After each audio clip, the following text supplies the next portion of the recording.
दोस्तों, आपको अपने YouTube चैनल में एक बार फिर से स्वागत करता हूं और उम्मीद करता हूं कि आप लोग अच्छे होंगे। दोस्तों,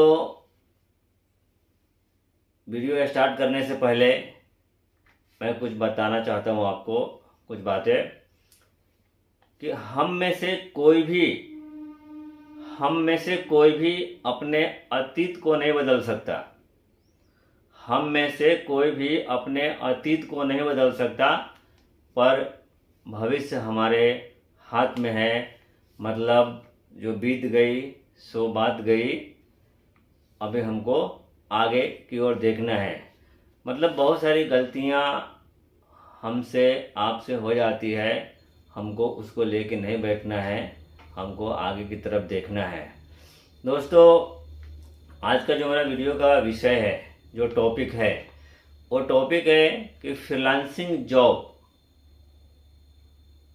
में हम ज़्यादा से ज़्यादा पैसा कैसे कमा सकते हैं। मतलब फ्रीलांसिंग वर्क करके, काम करके हम ज़्यादा से ज़्यादा पैसा कैसे कमा सकते हैं।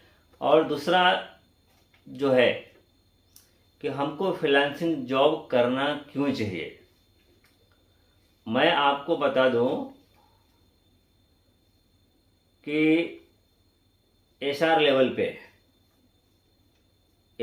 में सेल्स रिप्रेजेंटेटिव के लेवल पे, सेल्समैन के लेवल पे आप अगर किसी भी कंपनी में काम करते हैं, चाहे वो एफएमसीजी हो या अदर कोई भी कंपनी हो, तो वहाँ पे जो सैलरी होती है वो मैक्स टू मैक्स 20 से 22 हज़ार रुपये की सैलरी होती है। और आज के इस महंगाई के दौर में 20 से 25 हज़ार रुपये में किसी का भी कुछ होता नहीं है। हम अपने परिवार को सही तरह से चला नहीं पाते।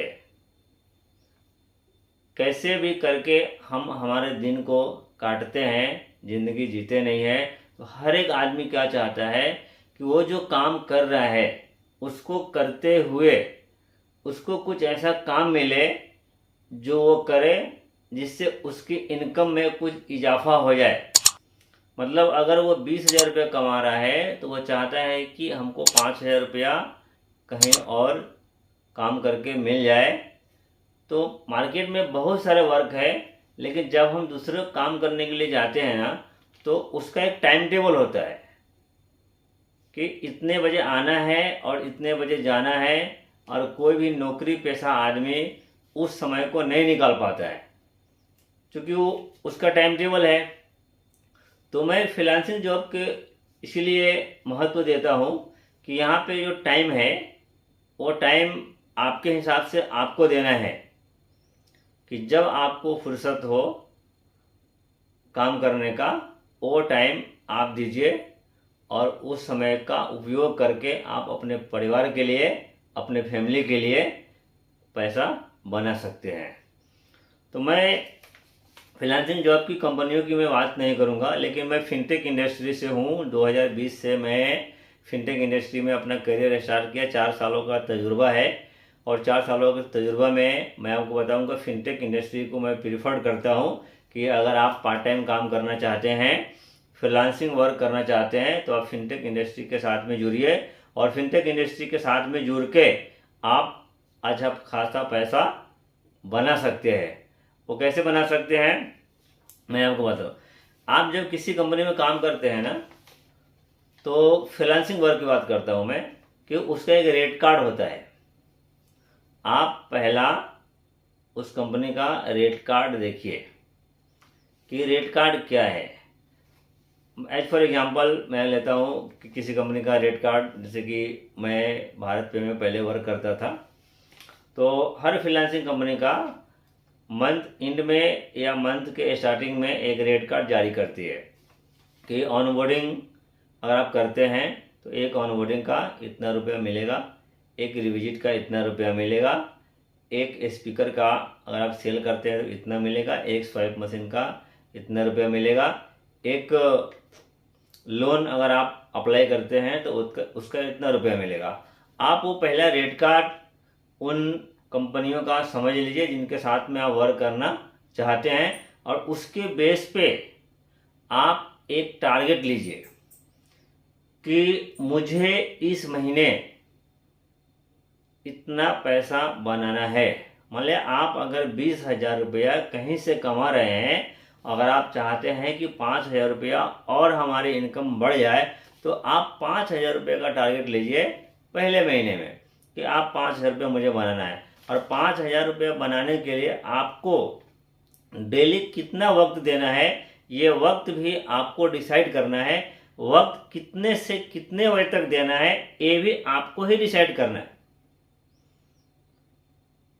और जो वक्त आप देंगे वो रेगुलर दीजिए। देखिए, जब रेगुलर आप समय देते हैं ना, तो आपको रिजल्ट मिलता है। फ्रीलांसिंग इंडस्ट्री में होता क्या है कि पगार सैलरी फिक्स नहीं होती है। आप जितना काम करेंगे आपको उतना ही पैसा मिलेगा। और मैं आपको बता दूं, फ्रीलांसिंग जो जॉब होता है ना, एक बिजनेस की तरह होता है। बिजनेस आपको डेली एक नियत समय पे खोलना होता है और एक नियत समय पे उसको बंद भी करना होता है। एक नियत समय से दुकान चालू करते हैं और नियत समय से दुकान को बंद भी करते हैं। तो ये फ्रीलांसिंग जॉब है ना, इसके लिए आपको कोई दुकान लेने की ज़रूरत नहीं है, नहीं पैसे इन्वेस्टमेंट करने की भी ज़रूरत नहीं है। आपको सिर्फ समय का इन्वेस्टमेंट करना है। आप समय कितना इन्वेस्टमेंट करते हैं वो आपके हाथ में है। एक टाइम टेबल से आपको वर्क पे जाइए, क्योंकि स्टार्टिंग के कुछ दिन रहेगा। मैं छोटा लक्ष्य क्यों बोलता हूँ कि आप छोटा टारगेट बनाइए, बड़ा टारगेट। अगर आप नए हैं इस इंडस्ट्री में, फ्रीलांसिंग वर्क आप नया स्टार्ट किया है किसी भी कंपनी के साथ में, चाहे फ़ोनपे के साथ आपने स्टार्ट किया है या गूगल पे के साथ में किया है या भारत पे के साथ में किया है, तो आप एक छोटा लक्ष्य बनाइए और छोटे लक्ष्य को अचीव करने का कोशिश कीजिए। उसके लिए क्या है कि पहला जो है आपका टारगेट फिक्स होना चाहिए। अगर आप पैसा बनाना चाहते हैं तो आपका टारगेट फिक्स होना चाहिए कि मुझे 5,000 कमाना है तो कमाना है। वो 5,000 के लिए आपका जो मेहनत होगा वो आपको देना है। आपको कितनी ऑनबोर्डिंग करनी है ये भी आपको लिख कर रखना है। कितना आप स्पीकर उस महीने में करेंगे ये भी आपको लिख कर रखना है। कितना लोन आप अप्लाई करेंगे वो भी लिख कर रखना है। कितनी रिविजिट्स करेंगे वो भी आपको लिख कर रखना है। और फिर जब आपके टारगेट फिक्स हो जाते हैं तो उसके लिए आपको वर्क करने में आसानी हो जाती है। बताते हैं कि in emergency action becomes very easy. मतलब कि जब आपका टारगेट फिक्स हो गया ना, तो आपको काम, आपका आधा काम हो जाता है। उसके बाद में क्या है, जब आप मार्केट में जाते हैं तो बहुत सारे चैलेंजेस आपको मिलते हैं। बहुत सारे चैलेंज, बहुत सारी समस्याओं का सामना आपको करना पड़ता है। बहुत सारी नेगेटिविटी मार्केट में आपको मिलेगी, तो उससे आपको डरना नहीं है। उससे आपको बिल्कुल भी डरने की ज़रूरत नहीं है। चैलेंज को एक्सेप्ट कीजिए और फिर आगे बढ़िए। आप किसी भी कंपनी का ले लीजिए, आप कहीं भी काम करते हैं ना, तो ऐसा नहीं है कि आपको वहाँ पे चैलेंजेज नहीं आते हैं। चैलेंजेज आपको वहाँ भी आते हैं और आपको यहाँ भी आएंगे। आपको चैलेंज को एक्सेप्ट करके आगे बढ़ना है। दूसरा है को सबसे महत्वपूर्ण चीज़ जो है, हम जब मार्केट में जाते हैं ना, तो मैं आपको एक बहुत अच्छी बात बताता हूँ। अगर आप भारत पे में काम करते हैं ना, मैंने बहुत से बंदों को देखा है, मेरी बात का आप बुरा मत मानना दोस्तों, कि हम दुकान पे गए, सामने पेटीएम का स्पीकर लगा है, तो हम उसकी शिकायत करते हैं कि ये इसकी ये खासियत, ये है, इसकी ये कमी है, ये है, वो है। तो आपको ऐसा नहीं करना है। आपको अपने कंपटीटर जो भी कंपनी है उसकी कोई भी शिकायत नहीं करनी है। आपको सिर्फ आपकी जो आप जो जिस चीज़ को लेके गए हैं, जो प्रोडक्ट उनके सामने आप प्रेजेंट कर रहे हैं, उनकी खासियत बताइए, अपनी कंपनी की खासियत बताइए और फिर आप आगे बढ़िए। देखिए, जब आप बुराई किसी की करते हैं ना, तो वो आपकी तरफ लौट के आता है। इसीलिए आप बुराई मत करिए, आप अपना बताइए। और जब आप ऐसा करेंगे ना तो आपका काम आसान होगा। स्टार्टिंग के कुछ दिनों तक आपको समस्याएं आएंगी, आपको रिजल्ट नहीं मिलेंगे, क्योंकि सच बोलने वाले को जो है ना रिजल्ट थोड़ा देर से मिलता है, लेकिन उसका जो रिजल्ट होता है ना वो स्टेबल होता है।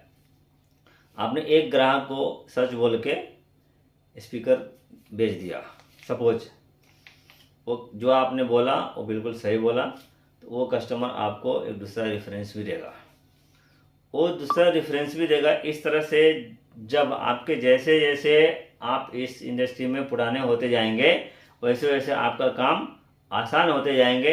एक वक्त ऐसा आएगा कि आपको रेफरेंस पे ही काम करना पड़ेगा, कोई कोल्ड कॉलिंग करने की ज़रूरत नहीं पड़ेगी, रेफरेंस पे ही आपको कॉल आते रहेंगे, आप जाते रहिए और जो आपका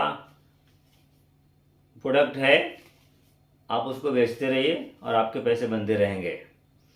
तीसरी जो वाली बात है, सबसे इम्पोर्टेंट बात मैं आपको बताता हूँ, अपने फायदे के साथ साथ कस्टमर के फायदे का भी ध्यान रखना है आपको। अपने फायदे के साथ साथ कस्टमर के फायदे का भी आपको ध्यान रखना है। कभी कभी क्या होता है ना कि हम किसी दुकान पे चले गए, सामने वाले को उसकी ज़रूरत नहीं है, सामने वाले को उसकी ज़रूरत नहीं है। मैंने देखा है कि एक पान की दुकान में स्वाइप मशीन, पान की दुकान में स्वाइप मशीन की ज़रूरत नहीं है, लेकिन हम उसको दे देते हैं। क्यों? कुछ ना कुछ बताते हैं कि भैया आप ले लो, लोन आपको मिल जाएगा, या आपको लोन आया है तो आपको स्वाइप मशीन भी लेना पड़ेगा, या बहुत सारी बातें होती है कि सामने वाला इससे अनजान होता है, उसको लगता है कि नहीं आप उसके भले के लिए बोल रहे हैं, तो वो आपकी बातों में आकर के ले लेता है, लेकिन उसके काम का वो नहीं होता है। तो उसको देख के आपका फायदा हो सकता है, लेकिन उसका नुकसान हो गया, और साथ साथ जिस कंपनी के साथ में आप काम कर रहे हैं ना उनका भी नुकसान हो जाता है। तो आप ऐसा मत करिए, अपने फायदे के साथ साथ ग्राहक के भी फायदे का ध्यान रखिए। हमेशा पॉजिटिव सोच रखिए। देखिए, सेल्स का जॉब ऐसा है ना कि मैंने देखा है कि जब मैं एफएमसीजी इंडस्ट्री को छोड़ के और फिनटेक इंडस्ट्री में आया, एक मेरी फिक्स सैलरी थी, उस सैलरी को छोड़ के मैं फ्रीलांसिंग का काम को लेके उतरा मार्केट में। तो मैं सुबह 8 बजे मार्केट में निकलता था। कभी कभी ऐसा आता था ना कि 4 बजे तक 5 बजे तक मैं लगातार कॉल करता था, लगातार दुकानों में जाता था, लेकिन रिजल्ट नहीं मिलते थे। लेकिन जैसे ही 5 बजा रिजल्ट मिलना स्टार्ट होता था, तो जो काम हमने पूरे दिन में नहीं किया वो 2 से 2.5 घंटे में हो जाते थे। तो अगर मैं उन घंटों में 8 बजे से लेकर के और 5 बजे तक 4 बजे तक मैं निराश हो जाता कि मैंने आज इतनी दुकानें की और मुझे कोई रिजल्ट नहीं मिला, तो मैं कामयाब नहीं होता। तो आपको निराश होने की ज़रूरत नहीं है, आप बस आगे बढ़ते रहिए। आपकी मेहनत और आप सच्चे और ईमानदारी के साथ में कर रहे हैं तो ऊपर वाला देखता है, और आपकी मेहनत के हिसाब से आपको रिजल्ट आपका रखा होता है। कहते हैं कि जहाँ सूखा रेगिस्तान ख़त्म होता है ना, वहीं से हरी घास उगती है। जहाँ सूखा रेगिस्तान ख़त्म होता है वहीं से हरी घास उगती है।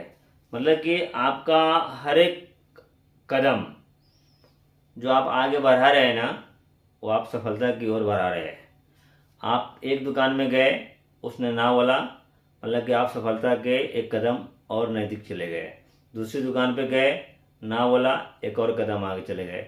नो का मतलब होता है नेक्स्ट वन, नेक्स्ट वन, मतलब कि आगे आप देखिए, अगला दुकान आपका इंतज़ार कर रहा है, आप उसके पास जाइए।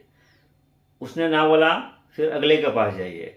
उसने ना बोला, फिर अगले के पास जाइए। उसने ना बोला, फिर अगले के पास जाइए। उसने ना बोला, फिर अगले के पास जाइए। इस तरह से आप जाते जाएंगे और आपको रिजल्ट मिलता चला जाएगा। इसलिए कभी निराश मत होइए कि आज हमने पूरा दिन काम किया, कुछ रिजल्ट नहीं मिला और कल को आपका फैसला चेंज हो जाता है कि भैया अभी करना नहीं है, यहाँ कुछ होता नहीं है। तो ऐसी बात नहीं है। गिव अप मत करिए, गिव अप मत करिए, नहीं तो आपकी सारी मेहनत जो है ना वो पानी में चली जाएगी। तो इन्हीं शब्दों के साथ में मैं आज को जो वीडियो है उसको मैं विराम देता हूँ, अपनी वाणी को विराम देता हूँ और उम्मीद करता हूँ कि आपको मेरा ये वीडियो है वो पसंद आया होगा। तो दोस्तों थैंक यू।